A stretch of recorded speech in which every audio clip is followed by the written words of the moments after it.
Hello and welcome to the Church of St. Peter and St. Paul in Exton, Rutland. The tower is first glimpsed through the trees of an estate owned by the Noel, Camden and Gainsborough families. At first view, it seems telescopic, as if each component were waiting to be stretched from above. A square tower is topped by heavy battlements and corner turrets, between which rise a narrower octagonal stage, again battlemented, which thrusts the eventual spire into the air.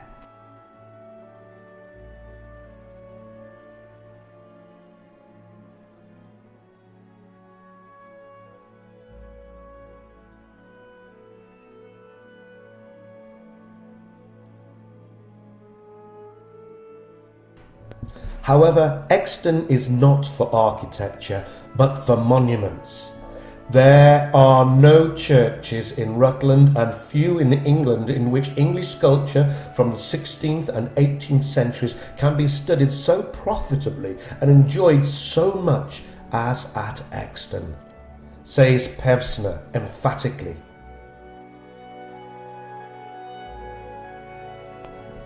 The present church building dates from the 13th and 14th centuries. The building was much restored in the mid-19th century, and this has resulted in an external appearance which makes it seem Victorian. The cause of the restoration was a storm on the 25th of April 1843, during which the spire was struck by lightning and masonry fell into the nave, destroying the roof and the old gallery in the west end.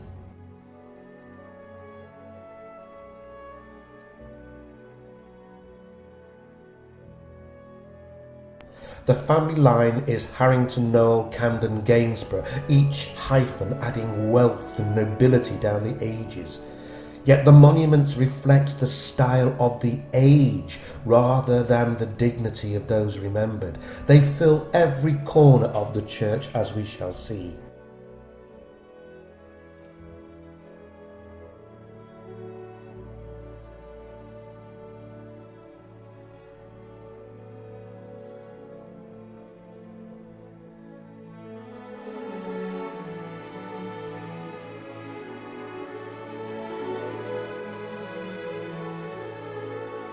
Hanging above the nave arcading are replicas of the original funerary and armorial banners of the Noel family. The originals date largely from the mid-18th century and were painted on silk.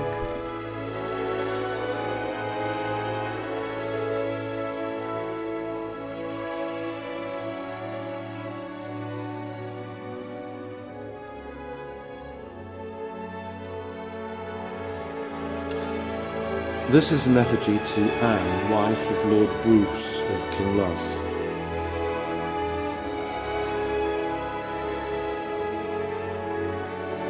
A lady endowed with a natural disposition to virtue, a true understanding of honour, most noble behaviour, perpetual cheerfulness, most elegant conversation, and more than ordinary conjugal affection. She was married 4 years and 6 months, and left only one child named Robert Bruce. Weakened by that birth, she died in childbirth on the 20th day of March in the 22nd year of her age, 1627.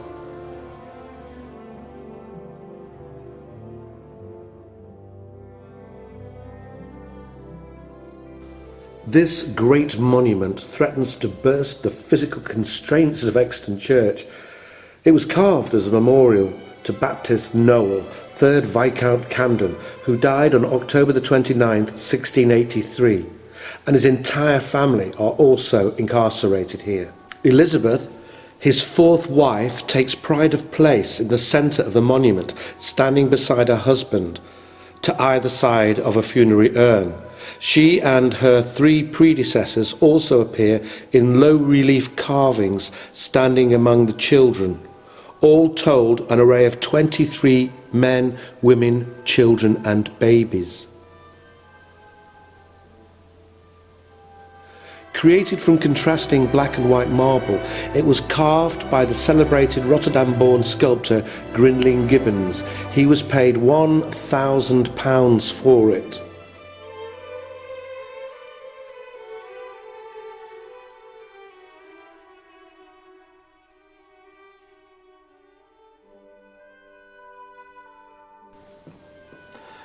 Here lies Robert Kilway, a distinguished esquire among civilians while he lived.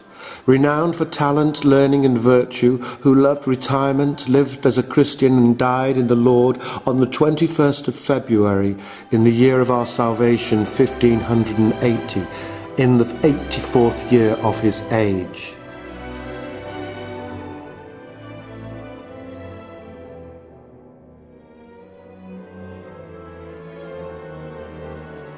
By which Anne and the said John had during the life of the aforesaid Robert 2 children, a son, Kelway, who died on the 2nd of December 1570, aged 21 weeks, and lies buried here with his grandfather, and also a daughter, Lucy, still surviving, and may God grant her a long life.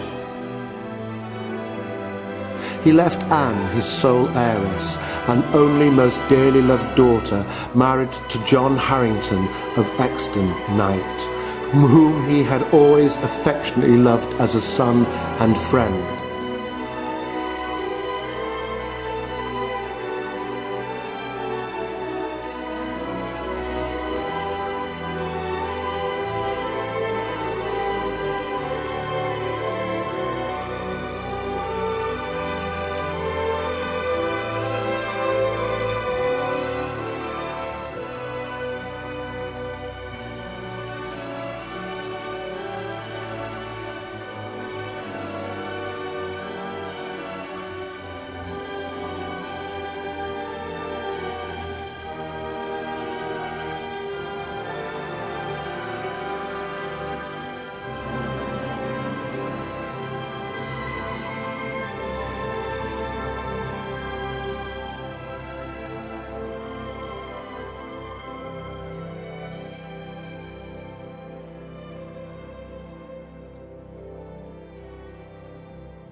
The screen across the tower arch dates from the early 1930s and was placed to create a choir vestry in the base of the tower.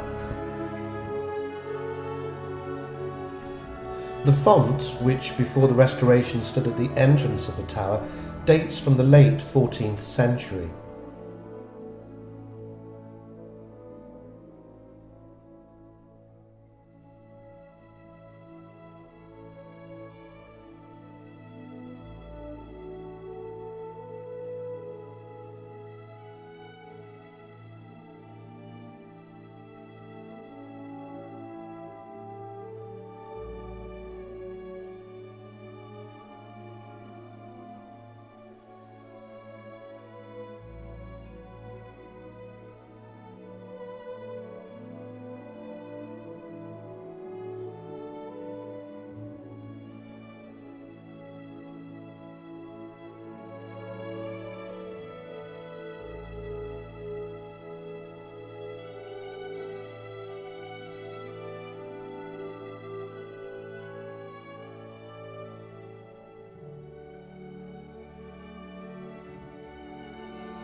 the Church of St. Peter and St. Paul in Exton, Rutland.